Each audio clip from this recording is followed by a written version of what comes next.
কালো। হ্যালো বন্ধুরা, তোমরা সবাই কেমন আছো? আশা করি তোমরা সবাই খুব ভালো আছো। অন্যান্য দিনের মতো আজ আবার আমরা চলে এসেছি তোমাদের কাছে একটা নতুন ব্লগ নিয়ে। টাইটেল আর থাম্বনেল দেখে তোমরা অনেকেই বুঝে গেছো যে আজকে আমরা কোন মন্দিরে তোমাদের নিয়ে যাব। এই মন্দির সম্পর্কে তোমরা অনেকেই জানো, আবার অনেকের কাছেই অজানা। তো মন্দিরটি কোথায়, কিভাবে যাবে তোমরা এই মন্দিরে, মন্দির খোলা ও বন্ধের সময় কি, সমস্ত তথ্য থাকবে আজকের এই ভিডিওতে। তো ভিডিওটি স্কিপ না করে পুরো ভিডিওটি দেখতে থাকো। আর ভালো লাগলে ভিডিওটিতে কমেন্ট আর লাইক করে আমাকে আশীর্বাদ করো। তোমাদের ভালোবাসা আর আশীর্বাদ আমাকে অনেক উৎসাহিত করে ভবিষ্যতে আরো ভালো ভালো ভিডিও বানানোর জন্য। আর যারা আমায় চেনো না তাদের জন্য আমি রণজিৎ, আর তোমরা আছো আমার চ্যানেল বং রণজিৎে। তো চলো বেশি কথা না বলে আজকের ভিডিওটা শুরু করা যাক। আজ আমরা যাব নিস্তারিণী কালী মন্দির। কথিত আছে রানাঘাটের এই নিস্তারিণী মন্দিরের আদলেই তৈরি হয়েছিল দক্ষিণেশ্বরের মা ভবতারিণী মন্দির। এই মন্দিরে যেতে হলে শিয়ালদা থেকে লোকাল ট্রেন ধরে তোমাদের নামতে হবে রানাঘাট স্টেশনে। সেই জন্য আমরাও ট্রেন ধরে চললাম রানাঘাট স্টেশনের উদ্দেশ্যে। ট্রেনে যেতে যেতে এত সুন্দর প্রাকৃতিক মনোরম দৃশ্য উপভোগ করতে করতে কখন যে আজকের ডেস্টিনেশনে পৌঁছে গেলাম সেটা বুঝতেই পারলাম না। এখন আমরা এসে পৌঁছালাম রানাঘাট স্টেশনে। এই যে আমাদের ট্রেন, আর আমরা নামলাম রানাঘাট স্টেশনে। আমরা নেমেছি 1 নাম্বার প্ল্যাটফর্মে।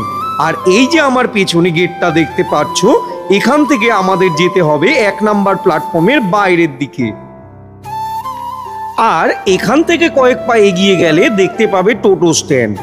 এখান থেকেই তোমাদের যেতে হবে নিস্তারিণী কালী মন্দির। ভাড়া পড়বে 10 টাকা জনপ্রতি, কিন্তু আজ আমরা পায়ে হেঁটে যাব আর তোমাদের দেখাবো যে কিভাবে তোমরা এই মন্দিরে যাবে। এই যে এই রাস্তা ধরে সোজা কিছুক্ষণ হেঁটে যেতে হবে। যেতে যেতে বাঁ হাতে তোমরা দেখতে পাবে রানাঘাট পৌরসভা। আর এখান থেকে সোজা কিছুটা এগিয়ে আসলেই দেখতে পাবে একটি নেতাজি স্ট্যাচু। আর ওখান থেকে সোজা কিছুটা এগিয়ে গেলেই দেখতে পাবে একটি 3 রাস্তার মোড়। আর সেখান থেকেই ডান দিকে কিছুটা হেঁটে গেলেই পৌঁছে যাবে নিস্তারিণী কালী মন্দিরে। স্টেশন থেকে এই মন্দিরে হেঁটে আসতে আমাদের সময় লেগেছে 10 মিনিট। এই যে সামনে দেখতে পাচ্ছ, এটি হলো নিস্তারিণী কালী মন্দির। মন্দিরটি সম্পূর্ণ রাস্তার ধারে অবস্থিত, তাই রাস্তার ধারে দাঁড়িয়েই তোমরা পুরো মন্দিরটা দেখতে পারবে।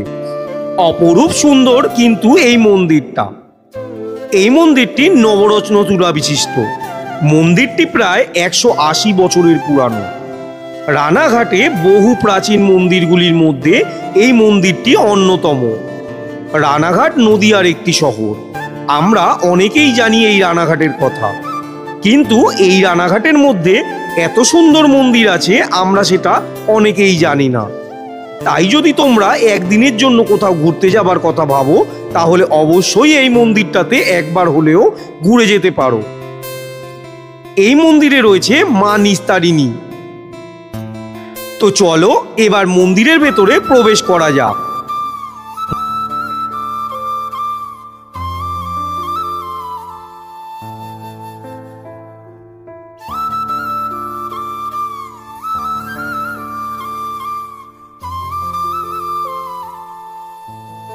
মন্দিরে ঢুকতেই প্রথমে চোখে পড়বে 2 দিকে 2টো সিংহ, যা দেখে আমরা বলতেই পারি যে এটা এই মন্দিরের সিংহদুয়ার। এই মন্দির তৈরি হয়েছিল দক্ষিণেশ্বরের মা ভবতারিণী মন্দির তৈরি হওয়ার বছর 20 আগে। কথিত আছে যে রানাঘাটের এই নিস্তারিণী মন্দিরের আদলেই তৈরি হয়েছিল দক্ষিণেশ্বরের মা ভবতারিণীর মন্দিরটি। নিস্তারিণী মন্দিরের পাশ দিয়ে বয়ে গিয়েছে চূর্ণী নদী। এক সময় এই নদী ছিল কলকাতা এবং কৃষ্ণনগরের যোগাযোগের প্রধান মাধ্যম। রানী রাসমণি যখন ভবতারিণী মন্দিরের প্রতিষ্ঠার সিদ্ধান্ত নেন, মন্দির কেমন হবে তা নিয়ে বিস্তার চিন্তা ভাবনা শুরু হয়। বিষয়টি নিয়ে তিনি তার নিকট আত্মীয়দের সঙ্গেও আলোচনা করেছিলেন। তৈরি হচ্ছিল নানান নকশা। সেই সময় একদিন এই নদীপথে রানী রাসমণির জামাই মথুর কৃষ্ণনগর যাচ্ছিলেন। তখন তার নজরে পড়ে এই মন্দিরটি। লোকমুখে শোনা যায় মথুর বাবু নাকি নৌকা থামিয়ে এই মন্দিরের কাছে আসেন, খুব মনোযোগ দিয়ে মন্দিরটি দেখেন। তিনি ফিরে গিয়ে রানী রাসমণিকে মন্দিরের কথা জানান। শোনা যায় পরে কলকাতা থেকে মিস্ত্রি নিয়ে আসা হয়েছিল এই মন্দির দেখার জন্য। মিস্ত্রিরা ফিরে গিয়ে এই মন্দিরের আদলেই দক্ষিণেশ্বরের মন্দির তৈরির কাজ শুরু করেন। নিস্তারিণী মন্দিরটি রানাঘাট শহরের বড়বাজার এলাকায় অবস্থিত। একসময় এই এলাকায় বসবাস করতেন জমিদার রতনচন্দ্র পাল চৌধুরী। তিনি নিঃসন্তান ছিলেন। রতনবাবু মারা যাওয়ার পর এই মন্দির নির্মাণ করেছিলেন তার স্ত্রী উজ্জ্বলমণি দাসী। সেই সময় এই মন্দির তৈরি করতে খরচ হয়েছিল ৭৫,০০০ টাকা। মন্দির নির্মাণ করতে সময় লেগেছিল ৯ বছর।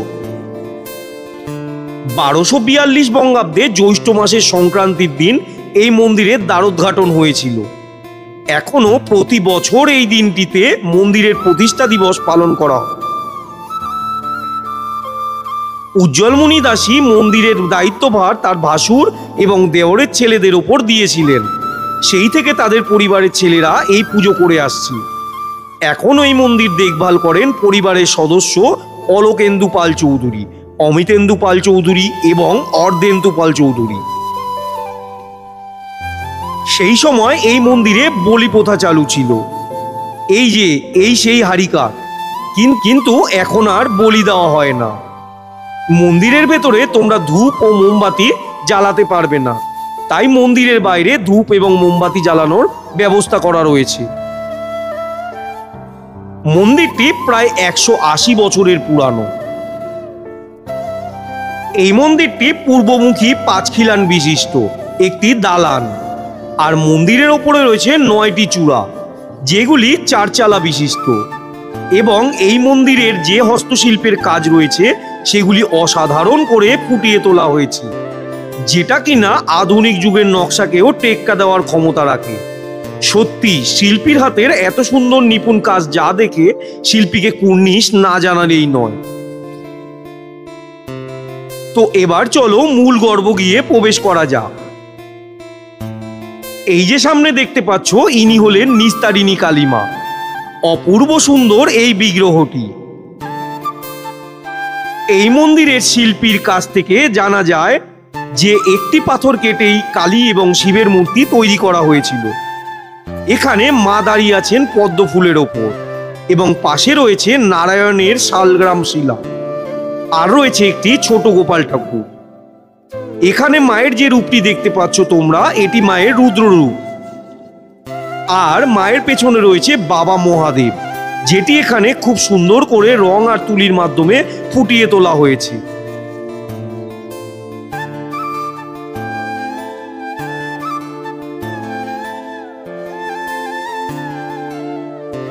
এই মন্দিরটি খোলা থাকে সকাল ৬টা থেকে দুপুর ১২টা পর্যন্ত, আবার বিকেল ৪টে থেকে সন্ধ্যা ৭:৩০ পর্যন্ত খোলা থাকে। মায়ের মূল গর্ভগৃহের দুই পাশে রয়েছে দুটি বাবা মহাদেবের মন্দির, যেখানে শিবলিঙ্গের আকারে পূজিত হন ভোলা মহেশ্বর। অপূর্ব সুন্দর এই ভোলা মহেশ্বরের এই শিবলিঙ্গ দুটি দেখতে। এখানে নিত্য পূজিত হন বাবা মহাদেব। এই মন্দিরটি খুবই জাগ্রত। মায়ের কাছে ভক্তরা যা চায় মা খালি হাতে ফেরান না ভক্তদের। বিভিন্ন পূজা পার্বণে খুব বড় করে এই মন্দিরে পুজো হয়ে থাকে। কালী পুজোর সময় এই মন্দিরে পা রাখার জায়গা পাওয়া যায় না, প্রচুর মানুষের ভিড় হয় এই মন্দিরে।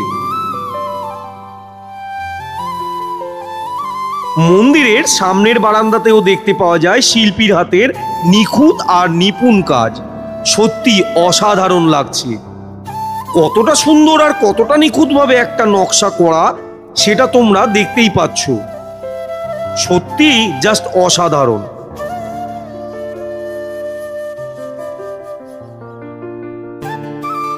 মন্দিরের এই দিকটাতে রয়েছে মন্দির পরিক্রমা করার রাস্তা। তো চলো একটু মন্দির পরিক্রমা করে আসি। এই মন্দিরের এত সুন্দর নির্মাণ শৈলী দেখে দক্ষিণেশ্বরের মন্দির তৈরি করা হয়। সত্যি অপূর্ব সুন্দর ভাস্কর্য কলার প্রদর্শন দেখতে পাওয়া যায় এই মন্দিরে।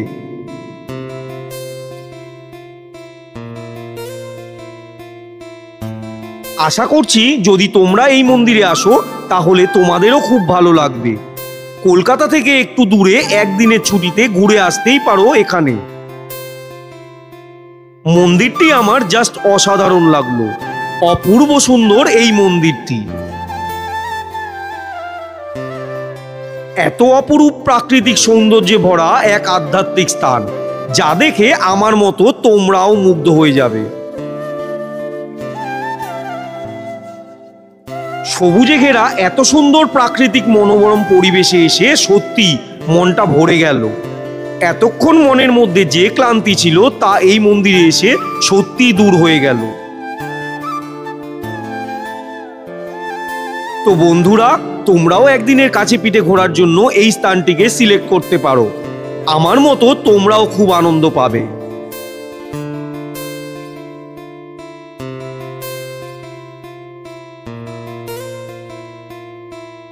তো আজকের এই নিস্তারিণী কালী মন্দিরের ভিডিও তোমাদের কেমন লাগলো তা কমেন্ট সেকশনে জানাতে ভুলো না কিন্তু। আর যদি ভিডিওটা ভালো লেগে থাকে তাহলে একটা লাইক আর তোমাদের বন্ধুদের সাথে শেয়ার করো। আর যারা আমার চ্যানেলে নতুন তারা আমার চ্যানেলটিকে সাবস্ক্রাইব করো আর পাশে থাকা বেল আইকনটিতে প্রেস করো, যাতে করে আমার চ্যানেলের যে কোনো ভিডিওর নোটিফিকেশন সবার আগে তোমাদের কাছে পৌঁছে যায়। তাহলে আজ এই পর্যন্তই। আবার দেখা হবে পরের কোনো ভিডিওতে। ততক্ষণ ভালো থেকো আর সুস্থ থেকো। টাটা।